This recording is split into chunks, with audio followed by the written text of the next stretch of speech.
And now I have the pleasure of introducing my leader, my boss, Secretary Pete Buttigieg.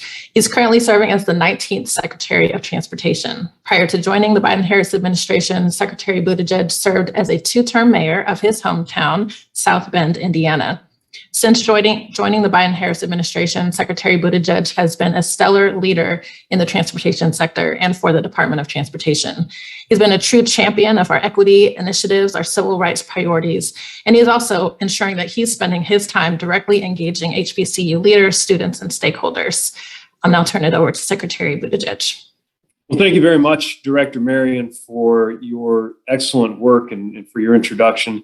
I want to thank Secretary Cardona and your whole team at the Department of Education for your leadership and your partnership as we seek to engage effectively with HBCUs. And of course, I want to thank the White House Initiative on HBCUs and Dr. Trent and your team. We are enthusiastic about this partnership and really looking forward to the road ahead, including this terrific event.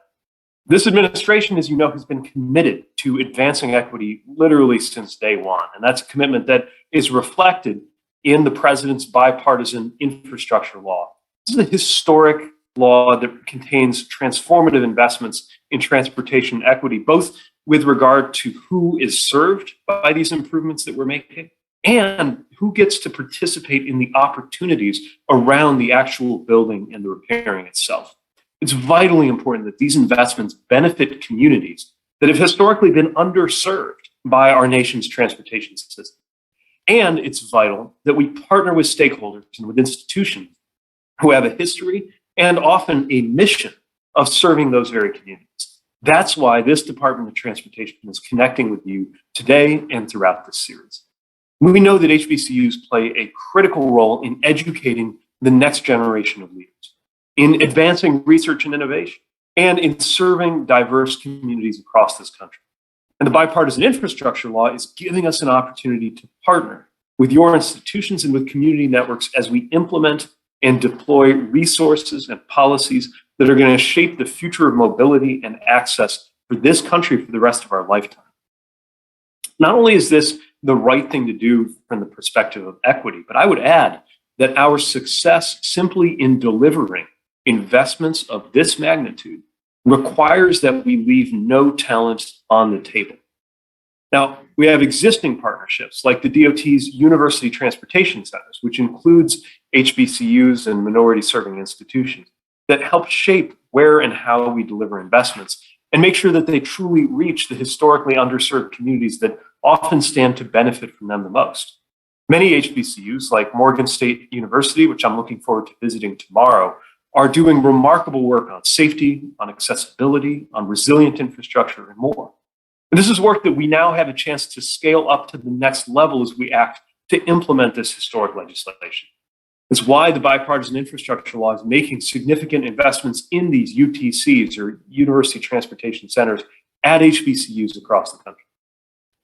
We also know that to deliver the best results, we're going to need the best people on our DOT team. We need a Department of Transportation workforce that reflects the full diversity of the public that we serve. HBCU graduates represent an extraordinarily important talent pool, and I want you to hear from me directly how important it is to you, to us, that your students and your alumni consider joining us and pursuing careers in transportation in our department and across the sector, and we are eager to team up with you on that. It's why our department's own agency plan for HBCUs touches on everything from STEM education to internships and fellowships to job outreach and training. And I would add, when you consider the business opportunities that we're going to be creating through this legislation, that your alumni networks often include the very business leaders that we're seeking to connect with and empower. And our plan at the DOT is just one part of this administration-wide effort to support HBCUs. Last fall, the president signed an executive order establishing the White House Initiative on HBCUs that's hosting us today.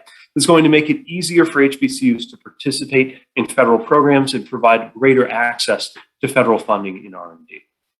So we know we've got a long way to go when it comes to truly reaching transportation equity and repairing the consequences of systemic discrimination in our transportation systems and across our society.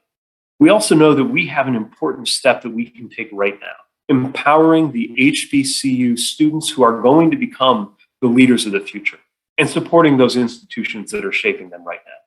This partnership is a vital one to me, to us, to this whole department, and I'm really looking forward to continuing this journey together. So with that, Director Marion, I'll turn it back over to you. Thanks again to everybody for participating in this program.